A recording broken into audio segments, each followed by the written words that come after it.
Monsieur merci, l'ambassadeur, cher Michel, vous avez la parole. Ah oui. C'est la parole compliquée pour oui, très compliqué, oui. conclure ce débat si riche. Mais au fond, moi c'est un peu, je ne suis pas un avocat, mais comme les avocats, mon temps de parole va être limité parce que les gens vont s'en aller à la fin. Donc je vais m'efforcer d'être bref. J'ai pris, rassurez-vous, c'était des notes pour moi. Bon, je ne vais pas faire le résumé des débats et de tout ce qui a été dit, parce que ça serait trop fastidieux et trop long. Non, ce serait intéressant, mais ce serait fastidieux de l'entendre une deuxième fois, voire une troisième fois. Donc j'ai préféré peut-être prendre ça sous un angle différent, et d'abord commencer sous l'angle géopolitique. Je me suis inspiré du docteur Ali Razbin, qui dit, par exemple, il rappelle une vérité qu'on oublie souvent, bien qu'on la sache au fond inconsciemment, c'est qu'à la fois l'Arabie Saoudite et l'Iran sont deux pays qui sont riverains du Golfe Persique, comme dit. Bon, moi je dirais du golfe arabo-persique, parce que certains disent du golfe arabique, le golfe persique. En fait, c'est le golfe arabo-persique des deux côtés. Alors, mais ça n'a pas d'importance, c'est un détail géopolitique. Je pense que c'est plus équitable, c'est toujours l'expression que j'utilise moi-même. Mais en tout cas, on a oublié, ça m'a fait regarder la carte d'ailleurs, et c'est vrai qu'il y a trois pays en fait qui sont riverains du golfe persique, arabo-persique. Il y a l'Iran, il y a l'Arabie Saoudite de l'autre côté, puis au milieu il y a une fenêtre, il y a le Koweït et puis une fenêtre irakienne qui donne sur le golfe persique. Puis d'autres pays plus bas, effectivement. Mais enfin, le corps de bataille du golfe, c'est donc finalement l'Arabie Saoudite et l'Iran. Alors, en fait, il disait que c'était pratiquement le centre du monde, le golfe Persique, mais je pense que replacé dans une optique géopolitique, la géopolitique c'est une création des Allemands et des Scandinaves, mais ils ne sont jamais été très très présents au Moyen-Orient, les Allemands à un moment donné, mais du moins la géopolitique telle qu'on la connaît maintenant, c'est une question anglo-saxonne avant tout. Alors c'est une question anglaise d'abord, et puis la géopolitique c'est également une création les Anglais, les Britanniques d'abord, et les Américains ensuite. Pourquoi? Ce sont les empires de la mer. Alors, je ne vais pas être long, mais je vais quand même rappeler, parce que c'est assez curieux. Il me semble que dans les fondamentaux de la géopolitique, ils sont à la fois simples, mais ils éclairent bien les choses, et ils éclairent bien notre problème. C'est-à-dire que, d'après les géopolitiques, je vais caricaturer, simplifier un peu, il y a d'abord, au milieu, le cœur de la Terre, c'est pas ni l'Arabie Saoudite, ni le Golfe, ni l'Iran. Le cœur de la Terre, c'est l'espace eurasiatique. C'est-à-dire le heartland, le cœur de la Terre. C'est le pivot du monde, comme on dit, ou le pivot de l'univers monde. Et donc, ça correspond à l'espace, en gros, russe et chinois, où c'est leur mouvance, donc l'espace post-communiste. Bon, c'est ça. Ensuite, à l'autre bout, je dirais, de la création, il y a ce qu'on appelle les terres périphériques, offshore island, offshore territories. Bon, ça, dans ces terres, elles sont si périphériques qu'on y trouve, par exemple, beaucoup de pays. On y trouve les États-Unis notamment et l'Amérique du Nord. On y trouve également la Grande-Bretagne, l'Europe occidentale. On y trouve une partie du continent africain. On y trouve les îles, les archipels qui se baladent dans le Pacifique en Asie. Ça, ce sont les terres périphériques. Et puis entre les deux, entre le Heartland et donc ces terres offshore, comme on dit, eh bien, il y a un espace qui s'appelle le Rimland, qui sépare les deux. Alors, pour le Heartland, pour l'espace eurasiatique, c'est un espèce de glacis qui le protège contre les intrusions de l'extérieur. Et pour les îles offshore, c'est quelque chose, c'est une région qui l'empêche de parvenir à entrer en contact et à se saisir du Heartland. Alors je dirais qu'il y a aussi une question très importante du point de vue de la géopolitique, et je vais m'arrêter là, c'est que du point de vue, le Heartland pour les géopoliticiens, c'est le cœur du monde, mais c'est les tenants du titre, ils détiennent tous les atouts, ils sont les maîtres naturels du monde, ils ont la position stratégique qui permet de dominer le monde. Et donc ce sont les tenants du titre, en quelque sorte, du championnat. Par contre, les empires de la mer, à la fois l'empire britannique d'abord, puis les États-Unis d'Amérique ensuite, sont ce qu'on appelle les empires de la mer, et ils ont visé tous les deux, chacun l'un après l'autre, à la domination du monde. Ce sont les challengers, si on veut, même s'ils ont plus ou moins réussi quelquefois, mais ce sont les challengers. Et au milieu, je dirais pas que c'est les arbitres, mais c'est une grande partie, le Rimland, c'est une grande partie. Et dans ce Rimland, c'est là où on va arriver, il y a ce qu'on appelle un espace que les stratèges ou les géopoliticiens appellent la ceinture verte musulmane, qui court, disons, autant de George Bush s'est mis à courir depuis le Turkestan chinois jusqu'à la Mauritanie, et donc de l'Asie centrale jusqu'à l'Équateur en Afrique, mais c'est la ceinture verte musulmane, c'est-à-dire qui est composée d'États plus ou moins musulmans en majorité, ou disons, de la mouvance musulmane. Bon, ça, et au sens, si on prend le centre de cette ceinture verte musulmane, eh bien on trouve, il y a le Proche-Orient, proprement dit, le centre du grand Moyen-Orient de George Bush, c'est le Proche-Orient, et le Moyen-Orient, et le Moyen-Orient, le centre, il y a effectivement le Golfe arabo-persique, persique ou arabique, comme on veut, suivant les cas. Alors donc, finalement, on se retrouve bien, je ne dirais pas que le Golfe persique est au centre du monde, mais il est au centre de la région sans laquelle on ne peut pas dominer le monde, puisque les doubles slogans des géopoliticiens, c'est qui domine le Heartland domine le monde, qui domine, pour dominer le Heartland, il faut s'emparer du Rimland, c'est-à-dire de la ceinture verte musulmane, et pour contrôler la ceinture verte musulmane, il faut contrôler le cœur de cette ceinture, c'est-à-dire la région du Golfe, ce qui c'est QFD. Donc, finalement, peut-être que le Golfe Persique se trouve bien, non pas au centre du monde, on ne peut pas refaire la géopolitique, mais il se trouve au centre de tous les conflits qui donnent la maîtrise du monde, et au centre de toutes les affaires qui donnent la maîtrise du monde. Excusez-moi de cette discrétion, mais j'ai trouvé que c'était de cette digression, pardon, parce que c'est pas une discrétion, c'est au contraire, ça m'a semblé intéressant dans le cadre du débat d'aujourd'hui. Donc nous avons abordé tout ceci, tous ces problèmes, en long, en large et en détail, beaucoup. C'était un lieu de débat courtois, comme l'avait dit le député Jacques Miard au départ. Je pense qu'on a maintenu les règles de la courtoisie dans des limites raisonnables, sauf à un ou deux moments où ça a failli déraper un peu, mais c'était néanmoins courtois. On a bien abordé tous les problèmes du village planétaire, et hors de l'immédiateté. C'est vrai qu'on n'a rien résolu dans cet après-midi ni ce matin, et donc on n'était pas dans l'immédiateté. Alors, finalement, je pense qu'on a traité, j'ai préféré prendre au fond, pour venir au fait, mais ça va aller relativement vite, il ne faut pas voir tous mes papiers, c'est seulement anecdotique. J'ai dit, ça c'était, vous voyez, j'ai fait une page. Alors, j'ai pris en fait les problèmes, puisque le colloque était centré sur l'Arabie Saoudite, donc j'ai mis une série de remarques qui ont été des sujets qui ont été traités. Les premières, ce sont les questions essentielles pour l'Arabie Saoudite, en fait, donc les atouts de l'Arabie Saoudite, alors qui ont été évoqués à différentes reprises dans les débats et par les orateurs. Alors j'ai noté, bien évidemment, que l'Arabie Saoudite, c'est à l'avant tout peut-être la gardienne des lieux saints, et la gardienne des lieux saints de l'islam, l'hôtesse, la puissance invitante pour le pèlerinage, pour la Umrah, et donc pour tous les pèlerinages religieux dont nous avons parlé. Ça, c'est un domaine extrêmement important, c'est ce qui donne peut-être son rayonnement à l'Arabie Saoudite avant un autre. Le second, on y arrive quand même. Rappelons, j'ai beaucoup apprécié entre autres l'intervention qui a été faite par Mme Safa, si mes souvenirs sont exacts, sur le pèlerinage et le tourisme religieux. J'ai trouvé que c'était très bien, très dépassionné, et je trouvais que c'était très intéressant, mais je ne suis pas là pour donner des bons points. Mais je dirais que ça m'a, puisque quand j'étais jeune diplomate, j'étais en poste en Arabie Saoudite et je faisais tous les ans une longue dépêche sur le pèlerinage et ses statistiques par nationalité, les problèmes, les difficultés et qualités. Voilà. Donc ça c'est ça. Le deuxième atout de l'Arabie Saoudite, c'est bien sûr d'être devenu le premier pays exportateur de pétrole du monde et une grande puissance financière, ce qui en est la conséquence logique. Hein. 13%, j'ai noté 13% de la production mondiale, 16% des réserves. Donc ça c'est intéressant. Ensuite, l'Arabie Saoudite se veut en fait l'allié principal des États-Unis. Alors on a parlé à plusieurs reprises du pacte de Quincy et de tous les liens, la double assurance, disons les armes, c'est pas nourriture contre pétrole comme on le verra en Irak, c'est les armes contre la monarchie, quoi, les armes contre le trône. En quelque sorte, c'est intéressant depuis 1945, un pacte renouvelé en 2005. Ensuite, donc l'Arabie Saoudite se veut l'allié principal des États-Unis, elle se croit peut-être l'être parfois, mais elle a quelques concurrents. Des concurrents volontaires et puis d'autres qui sont peut-être involontaires.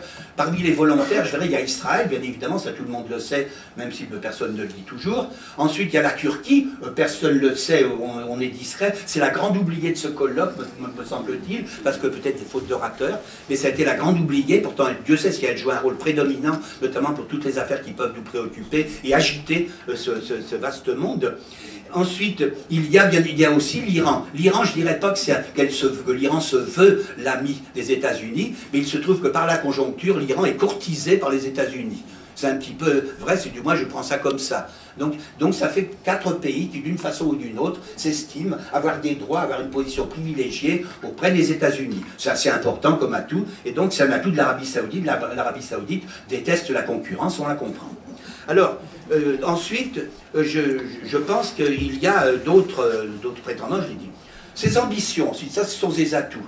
Je veux pas, tout ça a été traité, tout ça en long, en large et en détail. Ses ambitions, mais ce sont des ambitions à problème, parce que, étant donné ses atouts, elle a des ambitions, elle en a plusieurs qui se recoupent toutes plus ou moins, mais enfin on peut les énumérer, on peut les analyser du moins. Elle se veut le leader de l'islam, puisqu'elle détient les lieux saints. C'est comme le pape, que s'il y avait un pèlerinage chrétien à Rome, bah, il se veut le leader de la chrétienté, même s'il ne l'est pas tout à fait. Il y a des chiites chrétiens, beaucoup comme il a été dit par notre ami Eliatem. Bon, ensuite, donc elle se veut le leader de l'islam, et ça ne va pas sans contestation. Elle se veut en fait le Vatican du sunnisme, si on veut. Alors avec je dirais, elle a des rivaux en ça. Il y a notamment l'Arabie Saoudite, elle a notamment la Turquie. Encore l'oublier, mais là la Turquie. Bon, pour leader de l'islam, il y a peut-être l'Iran qui pourrait se diriger comme chef de file des chiites. Pour les sunnites, c'est la Turquie. Et l'Arabie Saoudite a une position quand même tout à fait un peu hésitante vis-à-vis de la Turquie, entre l'amitié, la coopération et la rivalité, comme on a pu le voir en Syrie ou dans d'autres conflits de la région des 10 printemps arabes, enfin des 10 ITES. Ensuite, elle se veut le leader du monde arabe. Alors ça c'est plus facile à dire qu'à faire, parce que jusqu'à présent, alors évidemment c'est le berceau, si on veut, d'après la géographie, c'est l'un des berceaux de l'arabité. La péninsule arabe, c'est vrai que c'est le lieu mythique d'origine des Arabes, et donc des peuples arabisés au fond, parce que le monde arabe est plutôt, disons, les Arabes au fond ne sont pas des Arabes forcément ethniques, dans le monde arabe ça existe très peu, disons, de nos jours, mais le monde arabe c'est les gens qui parlent arabe, qui sont de culture arabe, de langue arabe, qui pensent comme des Arabes, qui sont musulmans en majorité, mais avec des minorités importantes qui ne sont pas musulmanes, disons. C'est ça le monde arabe, c'est compliqué, mais ça marche très bien comme ça. Donc c'est l'identité arabe. Et l'Arabie se veut le leader du monde arabe, chose qu'elle n'a jamais été finalement depuis fort longtemps, à part au temps du prophète. Très vite, le califat a déserté pour aller vers Damas et vers Bagdad, d'où son intérêt pour la Syrie et l'Irak. Alors, ça, elle se veut, qu'est-ce qu'elle se veut encore? Elle veut manifestement, au sein de l'islam et au sein du sunnisme même, imposer sa conception de la religion, c'est-à-dire le wahhabisme, qui est une forme de salafisme. Il a bien été dit à plusieurs reprises par plusieurs orateurs et très clairement précisé la différence entre le wahhabisme, le salafisme, la religion, enfin peut-être les ancêtres la pratiquaient, et puis le tekfirisme, qui est ce qui convient le mieux, c'est-à-dire tous les gens, la partie intolérante, disons, du wahhabisme ou des fondamentalistes musulmans, qui estiment que tous ceux qui n'ont pas la même conception de l'islam que nous, eh bien, on les exècre, on les maudit, enfin on les prend pour des hérétiques ou des apostats, donc les tekfiristes. Alors, donc elle veut imposer manifestement, c'est ce qui ressort quand même. Alors on dira c'est pas vrai, mais enfin ça a quand même été dit, il y a bien une politique d'expansion du wahhabisme, on peut discuter sur le contenu de cette expansion, mais c'est bien ça. Et en fait, elle veut imposer cette compensation. Quand on impose quelque chose, c'est toujours contre quelqu'un. Si ce n'était pas contre quelqu'un, on ne chercherait pas à l'imposer, il s'imposerait tout seul. Donc, je pense que les deux quelqu'un, pour l'instant, il y en a deux, il y en a plusieurs dans la région. Il y a notamment l'Iran, évidemment, c'est peut-être c'est devenu par un mystère non pas de la religion, mais de l'histoire et de la géopolitique, disons l'adversaire numéro un, et non plus Israël. Ça, c'est quand même un grand mystère diplomatique, mais c'est comme ça. Et puis il y a la Syrie. La Syrie, pourquoi la Syrie? Parce qu'elle représente peut-être au sein de l'islam tout ce que, disons, un régime wahhabite ou un gouvernement wahhabite ne peut pas supporter. La Syrie est un pays musulman, dont la majorité est musulmane à 90% ou presque, dont, où les sunnites représentent 75 à 80% de la population, bon, finalement qui n'est pas un État, ça n'est pas un État alaouite ni rien du tout, c'est un État laïque, ou une laïcité à l'orientale, avec une convivialité de toutes les communautés, une coexistence qui a été parfaitement assurée, n'en déplaise à tous ceux qui disent qu'il faut l'assurer maintenant, elle était parfaitement assurée jusqu'à maintenant, la convivialité entre toutes les confessions religieuses, qu'elles soient musulmanes de différentes ordres, y compris les druzes, les alaouites, les chiites proprement dit, etc., ou bien les confessions chrétiennes de toute obédience. Bon, ça, c'est une Syrie tolérante, c'est une société tolérante, la Syrie. Et ça, c'est difficile à admettre, mais ça l'est comme ça. Bon, et par conséquent, la conception wahhabite, ça, c'est pas vraiment le problème de tous les gens qui adhèrent à la doctrine wahhabite. Du moins, dans dans sa conception la plus, je dirais, restrictive, la plus religieuse et la plus fondamentaliste. Hein. Moi, je ne porte pas de jugement de valeur, j'essaie de porter, j'ai le plus grand respect pour l'islam, et pour y compris l'islam politique. Il me semble qu'il y a une légitimité de l'islam politique dans tous les pays arabes et les pays musulmans, mais je pense que je vois, c'est la réalité que je suis en train d'essayer de décrire. Dans toutes ces ambitions, il ne faut pas avoir que des ennemis, puis essayer d'imposer, puis dire je veux être le chef et le grand leader. Il faut avoir faut un adversaire privilégié. Alors l'adversaire privilégié, donc c'est vrai qu'au début, l'Arabie Saoudite a pu sembler balancée dans l'histoire entre Israël et l'Iran. Bon, l'Iran, a gagné la partie, si je puis dire. Israël, il semblerait bien que c'est plus du tout le cas. Parce que contrairement à ce qui a été dit, moi je trouve, hein, et peut-être dans les débats, ça n'apparaît pas nettement comme ça. Enfin, moi, de mon point de vue, il me semble, mais je ne suis pas là pour donner mon point de vue, je dirais que c'est vrai qu'Israël, il n'apparaît pas très nettement que c'est l'ennemi privilégié de l'Arabie Saoudite maintenant. Je ne trouve pas. Enfin, bon, ça, donc c'est l'Iran. Allons-y, sans discussion, c'est l'Iran. Alors, est-ce que c'est un choix, comme de demander le docteur Ali Radbin, est-ce que c'est un choix délibéré ou bien est-ce que c'est un choix, disons, imposé? Bon, je ne sais pas, chacun a sa position, moi je l'ai, vous l'avez sans doute, alors je vous laisse le choix de trancher. Ça a déjà été, c'est transparu dans tous les débats. Après, en résultant de toutes ces ambitions et de ces ambitions plus ou moins contrariées, il y a donc des théâtres d'opération ou une confrontation physique. Alors on les a vus en long, large, en détail, et je trouvais que c'était très intéressant, enfin de mon point de vue. Il y a une confrontation avec l'Iran, bien évidemment, avec la Syrie, ça c'est clair, ça a été dit en long, large, en détail, et ça nous ferait rentrer dans des sujets très brûlants. Or, on nous a demandé d'éviter les sujets passionnés, passionnants et brûlants. C'est une des remarques que je ferai d'ailleurs le moment venu. La Syrie, le Yémen, il en était parlé longuement, etc. Mais c'est vrai que ce sont des points chauds et c'est des points de confrontation entre notamment l'Arabie Saoudite et l'Iran. Il y a l'Irak, bien évidemment, ça a déjà été vu aussi en détail. Le Liban, ça a été vu très, très savamment et très éloquemment par plusieurs orateurs. Et puis, il y a un pays qui a été zappé parce que l'orateur a disparu dans la nature, c'est la Russie. Alors, il ne s'est pas manifesté, donc M. Fomenko, je ne sais pas où il est, est-ce qu'il s'est perdu dans les embouteillages, mais il n'était pas là. Donc, on n'a pas parlé de la Russie, c'est dommage, parce que dans la position actuelle, que ce qu'il s'agisse de l'Arabie Saoudite, ou bien des printemps, des 10 printemps arabes plutôt, eh bien, c'est quand même un acteur de choix, pas seulement en Syrie, mais dans toute la région. C'est le grand comeback, quand même, de la Russie, successrice de l'URSS. Alors, ça, c'est le premier point. La page 2, déjà, ça avance, ça va aller. La page 3, où est-ce que c'est? Oui. Ensuite, l'Arabie, elle a des atouts, elle a beaucoup d'ambitions contrariées, elle a des fragilités. Alors j'arrive aux fragilités. Et les fragilités, c'est vrai que les gens qui sont concernés n'aiment jamais qu'on parle de leurs fragilités. D'où ça a suscité la passion. C'est le moment où on a frisé, on a quand même été jusqu'aux limites extrêmes de la courtoisie dans le débat, et enfin en tout cas de la passion, et il y a eu des sujets qui ont été passionnés, passionnels et dangereux qui ont été abordés. C'est vrai, ça a été d'ailleurs assez bloqué dans le débat. Il s'agissait, quand on a parlé du wahhabisme, de ses ramifications régionales et internationales, ça a été fait de façon pourtant je trouve très neutre et très courtoise et très... Mais enfin c'est vrai que ça suscite les interrogations. On a bien les droits de s'interroger puisque c'est un débat. On était là pour ça après tout. S'il n'y avait pas d'interrogation, ce ne serait pas très intéressant. Et puis les droits de l'homme et de la femme. Alors c'est vrai que commencer par les droits de l'homme à 2 jours... disons en français on a trouvé le truc. On ne parle plus des droits de l'homme, ça fait vraiment macho, et ça l'est souvent, il faut reconnaître. 364 jours pour les hommes, 1 pour les femmes, c'est pas de jeu. Mais il y a donc les droits de la femme aussi, alors c'est vrai que c'est contestable en arabe, on peut se poser des questions, on appelle l'expression les droits humains. Je constate que quand on a parlé des droits humains, il y a eu une intervention notamment, que c'est une intervention très chaude et très contestée, et qui a suscité un peu d'émoi, voire d'indignation.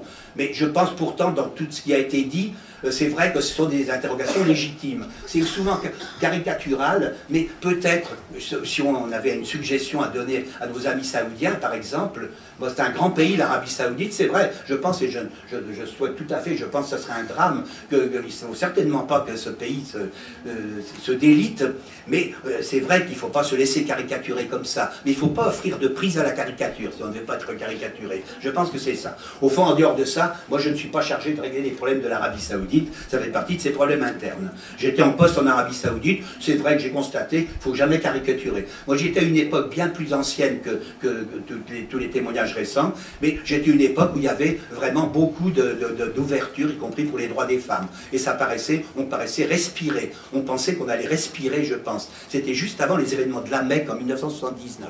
Ça a marqué une régression. Alors, bon, le deuxième, bon, ce sujet a suscité l'émoi, et il y a eu le pétrole et son prix. Son prix, et puis toutes les aventures qui sont liées au pétrole. Bon, et effectivement, ça c'est une des grandes difficultés, un des sujets brûlants, c'est le moment de le dire, avec les torchères, du pétrole, de son prix et de tous les problèmes qui y sont joints. Mais ça a été dit très savamment et très clairement, et dans le débat et dans les interventions, donc je ne reviendrai pas là-dessus. Alors, c'est vrai, il y a eu des protestations, on a même dit donc des sujets passionnés, passionnels et dangereux. Moi, je suis un petit peu d'accord là-dessus qu'il faut éviter les sujets si on veut rester dans la courtoisie, parce que, bon, après, on est emporté par ses passions, c'est jamais bien. Il faut mieux se laisser emporter par l'indifférence. Bon. Alors, après, j'arrive finalement à la fin de mon exposé, de mon résumé. Il y a... Au fond, finalement, il y a quand même, malgré tout ça, malgré toutes les difficultés, les sujets qui fâchent, il y a quand même la volonté de l'Arabie Saoudite de devenir une grande puissance. Ça, c'est manifeste. Alors, l'Arabie Saoudite est une grande puissance, non seulement pétrolière, énergétique, elle a plein d'atouts, c'est vrai, à sa disposition pour être puissante, l'argent, le pétrole, mais plus pas que ça, il y a l'image de pèlerinage, le plus grand rassemblement humain de la planète, ça je crois que c'est vrai, et donc cette agglutination de gens sans précédent, de millions de gens autour d'une religion, d'une croyance, ça donne un espace de rayonnement sensationnel, je crois, et donc la volonté de l'Arabie Saoudite de refléter toute la grandeur de l'islam, la grandeur du monde arabe, etc., etc. Alors, je crois que sa volonté de devenir une grande puissance, ça passe par plusieurs affirmations. L'affirmation de jouer un rôle donc sur le marché du pétrole, puisqu'elle est une grande puissance pétrolière, et de jouer éventuellement de l'arme du pétrole. Ça a été dit très très bien par différents intervenants, et donc je n'entrerai pas dans les détails, mais c'est vrai que c'était tout à fait éclairant. Après, le défi à l'Iran, quand on est une grande puissance, on ne souffre pas, il y a un deuxième coq qui vient dans la cour, dans la basse-cour. Donc, il faut le défi à l'Iran, c'est vraiment ça. Le défi à la Russie également, parce que l'Arabie Saoudite défie la Russie peut-être encore plus nettement que l'Iran. C'est-à-dire le prince Bandar et d'autres ministres saoudiens, Joubert par exemple, n'hésitaient pas à aller défier M. Poutine sur ses terres dans son Kremlin, qui est sa Maison Blanche à lui. Bon. Et par contre, voilà, la Russie, on en a parlé pour l'Iran, la Russie on n'en a pas parlé, je n'y reviens pas. Il y a, de mon point de vue, et je crois du point de vue de beaucoup, tout apparaît bien comme ça, même si ça a été expliqué d'une façon très apaisée, il y a bien un défi aux États-Unis d'une certaine façon.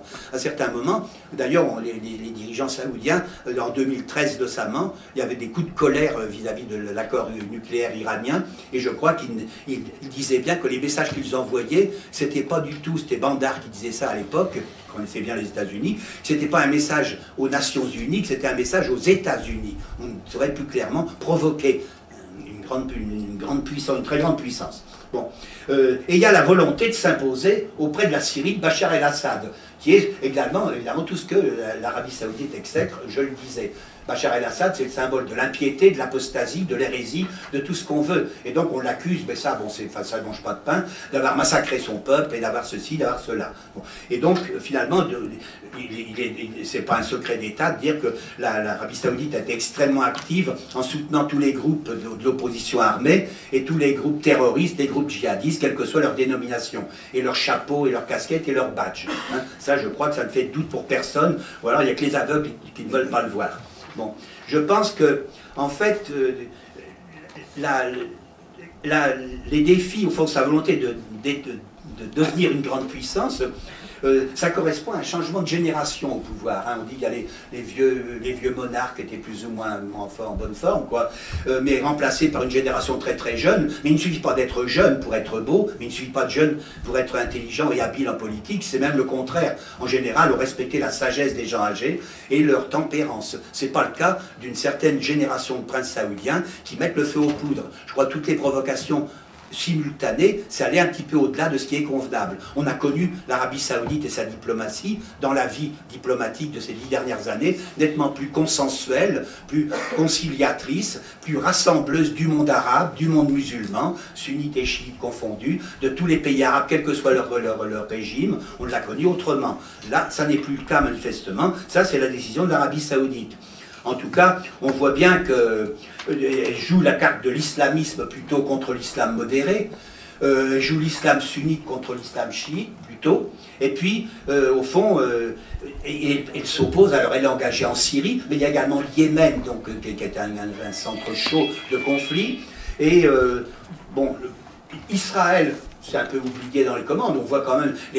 Je constate que dans les relations entre le Liban, ça a été constaté, entre l'Arabie Saoudite et Israël, par exemple, je constate que ça a été bien, on a bien parlé sur cet aspect, et notamment, je crois, le général, et puis M. Falloul, mais je pense que finalement, je constate que dans les deux parties, c'est pas évidemment un dialogue égal. Les Saoudiens sont très discrets sur leur rapprochement avec l'Arabie Saoudite, Israël est très bavard, au contraire, sur son rapprochement, sur les relations, les rencontres qui ont lieu, les visites. Les Saoudiens essaient, manifestement le gouvernement saoudien, plutôt de dire c'est rien du tout, c'est vraiment le hasard, on passait par là, alors que les Israéliens disent, bon c'est bien comme ça que ça se passe, il y a une volonté de rapprochement, et au fond dire, il y a certains Israéliens qui ont dit même, comment nous ne sommes pas, finalement, nous ne considérons plus, nous savons que les Saoudiens ne nous considèrent plus comme des ennemis, mais plutôt, non pas comme des alliés ou des amis, ce serait trop dire, mais comme ayant les mêmes ennemis, comme ayant les mêmes adversaires, disons, à savoir l'Iran, puisque c'est la phobie d'Israël également, l'Iran. Alors, ensuite, où se trouver des alliés? Il faut bien trouver des alliés. Alors donc, les alliés, c'est peut-être Israël, mais on n'ose pas trop le dire. Le deuxième, c'est là, oui, je ne sais pas exprès. Et puis, il y a la Turquie. Alors la Turquie, je regrette un petit peu, c'est dommage, ça sera pour un prochain colloque, mais la Turquie, ça a été la grande oubliée du colloque d'aujourd'hui, mais il y a un tête de l'eau. Alors aussi, on a beaucoup oublié, j'aurais bien aimé qu'on parle peut-être un peu plus de l'Europe. L'Europe fait symptomatique, on n'en a quasiment pas parlé. C'est-à-dire qu'elle est inexistante. On a parlé un peu de la France, pour n'en dire pas du bien. Bon, moi je laisse la responsabilité à ceux qui n'en veulent pas dire de bien de le faire. Peut-être que moi je ne me risquerais pas à le faire à leur place, à dire du bien à leur place, mais de leurs dirigeants du moins. Le peuple français, lui, a une longue tradition au Proche-Orient. La France a une longue tradition d'amitié et de coopération avec les pays arabes, avec l'islam, et elle en est très fière, et je regrette qu'on s'en soit éloigné, mais je pense qu'on y reviendra, et qu'on va y revenir bientôt. Donc, c'est mon plus cher désir. Mais par contre, je crois qu'on a oublié la France. On n'a pas parlé de l'Europe, ou très très peu, décidément. Pourtant, même du point de vue de la crise des migrants, et ça veut bien dire qu'elle est inexistante, parce que 28 pays, dont certains n'ont aucune idée, même où se trouve la Syrie ou le Yémen, ne savent pas ce que c'est qu'un pays arabe, ni même l'islam. Je pense que c'est un peu problématique de prendre une décision qu'il faut... sans abstention, sans veto et sans voix contre, sans gens qui ne se prononcent pas. Donc c'est presque une aventure impossible. C'était comme de clôturer mon exposé en relativement pas trop de temps. Je n'ai pas été trop long, mais j'en ai terminé. Et donc, je voulais dire que j'avais noté qu'il y avait parmi les propositions, il y avait quelque chose qui avait été suggéré, l'objet d'un prochain colloque. J'avais marqué avec une grande flèche, mais j'ai dû je ne me rappelle plus. On avait proposé un colloque, parce que ça n'avait pas été traité aujourd'hui, que ça aurait dû l'être. Il y a la Turquie probablement, mais je ne suis pas le maître des lieux, bien sûr. Mais je crois qu'il y a plein de choses qui n'ont pas été... Oui, plein de choses qui n'ont pas été traitées. Oui. Parce que, mais c'est pas de ma faute si je ne les ai pas résumées. C'est pas de votre faute, monsieur. Peut-être que j'étais parti, je crois que je les aurais résumés, mais ça n'avait pas eu lieu. Merci beaucoup. Bravo.